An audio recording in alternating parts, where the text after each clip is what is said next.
ॐ भूर्भुवः स्वः तत्सवितुर्वरेण्यं भर्गो देवस्य धीमहि धियो यो नः प्रचोदयात्। ॐ शान्ति शान्ति शान्ति शान्तिः। Namaste my dear friends, this is video number 23 on Talks with Sri Ramana Maharshi. Video number 23 starts with talk number 381. Mr. Bose, the Bengali engineer, asked the meaning of the last stanza of Atma Vidya, knowledge of the self. Sri Bhagwan explained on the following lines. There is the world perceived, the perception is only apparent, it requires location for existence and light. Such existence and light are simultaneous with the rise of mind. So the physical existence and illumination are part of mental existence and illumination. The latter is not absolute, for the mind rises and sinks. The mind has its substratum in the self, which is self-evident, that is, its existence and self-luminosity are obvious. That's absolute being, continuous in sleep, waking and dream states also. The world consists of variety, which is the function of the mind. The mind shines by reflected light, that is, light reflected from the self. Just as the picture in a cinema show are seen only in diffused, that is, artificial light, but not in a strong glare or in thick darkness, so also the world pictures are perceptible only in diffuse, that is, reflected light of the self through the darkness of avidya, ignorance. The world cannot be seen either in pure ignorance, as in sleep, or in pure light, as in self-realization. Avidya is the cause of variety. The engineer said that he understood it only intellectually. Maharshi, because intellect holds you at present, that is, you are in the grip of intellect in the waking state when you discuss these matters. Later it was added that grace is needed for realization. The engineer asked how grace has to be got. Maharshi, grace is the self. It is not manifest because of ignorance prevailing. With Shraddha, it will become manifest. Shraddha, grace, light, spirit are all synonymous with the self. 5th April 1937. Talk number 382. A Telugu gentleman, quiet in look but learned in philosophy, asked Sri Bhagwan about Manolaya. Sri Bhagwan said that everything is contained in Upadesashram, a copy of which the man was holding in his hand. Devotee, what is mind? Maharshi, see what it is. Devotee, it is Sankalpa, Vikalpmaka, Vipalmatmaka, made up of thoughts and their changes. Again, I repeat this. Devotee asked the question. It is Sankalpa, Vikalpatmaka, made up of thoughts and their changes. Maharshi, whose Sankalpa, thought? Devotee, Sankalpa is the nature of the mind. Maharshi, of what is the Sankalpa? Devotee, of the externalities. Maharshi, quite so. Is that your nature? Devotee, it is of the mind. Maharshi, what is your nature? Devotee, Suddha Chaitanya, pure conscious light. Mercy, then why do you worry about Sankalpa and the rest? Devotee, the mind is admitted to be changing and unsteady, chanchala and asthira. Maharshi, it is also said in the same place that the mind is to be introverted and made to merge into the self, that the practice must be long because it is slow and must be continued until it is totally merged in the self. Devotee, I want prasad, that is grace for it. Mercy, it is always with you. All that is required of you is not to confound yourself with the extravert mind, but to abide as the self, that is prasad, the gentleman saluted and retired. Talk 383. Swami Lokeshananda, a sannyasi, asked Sri Bhagwan, is there prarabdha for Jivan Mukta? Maharshi, who is the questioner? From whom goes the question? Proceed. Is it a Jivan Mukta who is asking? Devotee, no, I am not a Mukta as yet. Maharshi, then why not let the Jivan Mukta ask the question for himself? Devotee, the doubt is for me. Maharshi, quite so. The Ajnani has a doubt but not a Jnani. Devotee, according to the creed that there is no creation, Ajatvada, the explanation of Sri Bhagwan are faultless, but are they admissible in the other schools? Maharshi, there are three methods of approach in Advaita Vada. Number one, the Ajata Vada is represented by no loss, no creation, no one bound, no sadhaka, no one desire of liberation, no liberation. This is the supreme truth.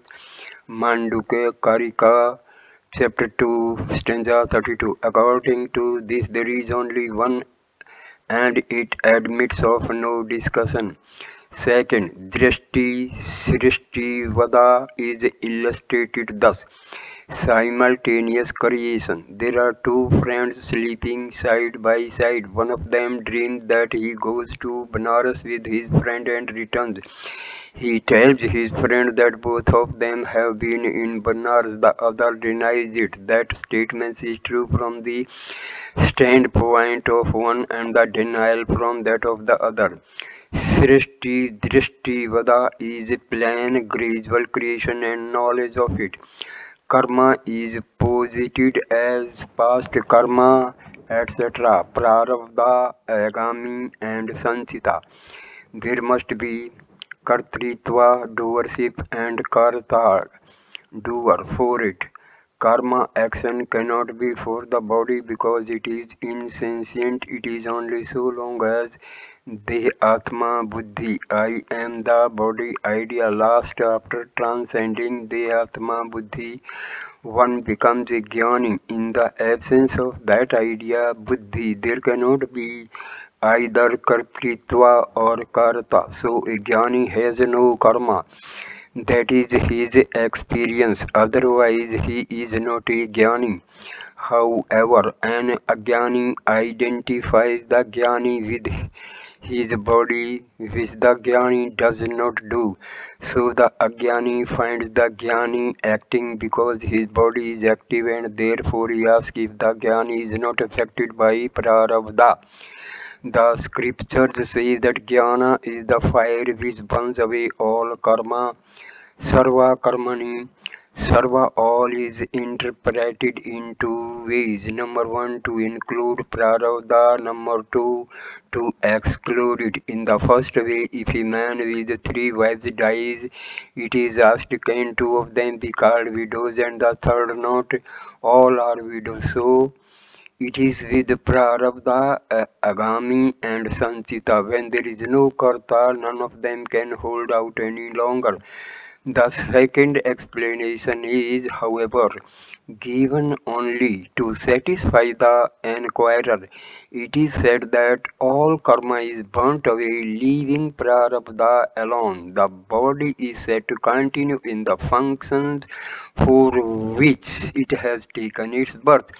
That is prarabdha. But from the jnani's point of view, there is only the self which manifests in such variety. There is no body or karma apart from the self, so that the actions do not affect him. Devotee, is there no the Atma Buddhi, I am the body idea for the Jnani? If, for instance, Sri Bhagwan be beaten by an insect, is there no sensation? Maharshi, there is the sensation and there is also the Atma Buddhi. The latter is common to both Jnani and Ajnani with this difference that the Ajnani thinks Deva Atma, only the body is myself, whereas the Jnani knows all is of the self. Atam Yam Sarvam or Sarvam Khalvidam Brahma, all this is Brahma. If there be pain, let it be. It is also part of the self. The self is Purana, perfect. Now, with regard to the actions of the Jnani, they are only so called because they are ineffective. Generally, the actions get embedded as sanskaras in the individual. That can be only so long as the mind is fertile, as in the case of the Ajnani. With Jnani, the mind is surmised. He has already transcended the mind. Because of his apparent activity, the mind has to be inferred in his case, and that mind is not fertile like that of an Ajnani. Hence it is said that a Jnani's mind is Brahma. Brahma is certainly no other than the Jnani's mind. The vasanas cannot bear fruit in that soil. His mind is barren, free from vasanas, etc. However, since prarabdha was conceded in his case, vasanas also must be supposed to exist. If they exist, they are only for enjoyment, bhoga hetu. That is to say, actions bear twofold fruits, the one for enjoyment of their fruits and the other leaving an impress on the mind in the form of sanskaras for subsequent manifestation in future births. The Jnani's mind being barren cannot entertain seeds of karma. His vasanas simply exhaust themselves by activities ending in enjoyment only. Bhoga hetu karma. In fact, his karma is only from the Ajnani's standpoint. He remains actionless only. He is not aware of the body as being apart from the self. How can there be liberation, mukti, or bondage, bandha for him? He is beyond both. He is not bound by karma, either now or ever. There is no jivan mukta or vidya mukta according to him. Devotee, from all this it looks as if a jnani who has scorched all the vasanas is the best and that he would remain inactive like a stalk or stone. Mercy, no, not necessarily. Vasanas do not affect him. Is it not itself a vasana that one remains like a stalk or stone? Sahaja is the state. Talk number 384. The conversation turned on vasanas. Sri Bhagwan said that good tendencies and bad ones, suvasana and kuvasana, are concomitant. The one cannot exist without the other. Maybe that the one class predominates. Good tendencies, vasana, are cultivated and they must also be finally destroyed by jnana. A young parody was mentioned. Sri Bhagwan remarked that latent impressions of previous births, Purva Janma Sanskaras, were strong in him. Devotee, how does it manifest the ability to sight, well-known saints, is it Vasana in the form of a seed only? Maharshi, yes. Predisposition, sanskara is acquired knowledge and kept in stock. It manifests under favorable circumstances. One with strong sanskara understands the thing when present to him much quicker than another with no sanskara or weak sanskara. Devotee, does it hold good with inventors also? Maharshi, there is nothing new under the sun. What we call inventions or discoveries are merely rediscoveries by competent men with strong sanskara in the direction under consideration. Devotee, is it so with Newton, Einstein, etc.? Maharshi, yes, certainly, but the sanskaras, however strong, will not manifest unless in a calm and still mind. It is within the experience of everyone that his attempts to rake up his memory fail, whereas something flashes in the mind when he is calm and quiet. Mental quiet is necessary even for remembrance of forgotten things. The so-called genius is one who worked hard in his past births and acquired knowledge and kept it in store as sanskaras. He now concentrates his mind until it merges in the subject. In that stillness, the submerged ideas flash out. That require that requires favorable conditions also.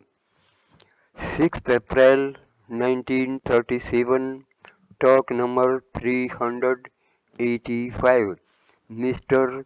Venkata Rao, an Andhra gentleman, in the course of conversation with Sri Bhagwan was told, until you gain jnana, you cannot understand the state of a jnani. There is no use asking about the work of Ishvara and the rest. Some ask why Shiva went naked in Daruka forest and spoiled the chastity of the rishis' wives. The Puranas which record this incident have also said that Shiva had previously saved the Devas and the universe by consuming the poison of Halachala at the time of churning the ocean of milk. He who could save the world from the deadly poison and led the sages to emancipation had also wandered nude among us, their women. Their actions are incomprehensible to ordinary intellects. One must be a jnani to understand a jnani or Isvara. Devotee, should we not learn the jnanis' ways and imitate them? Mercy, it is no use. Vasanas are of four kinds. Number one, pure Suddha. Number two, impure Malina. Number three, mixed Madhya. And fourth, good Sat.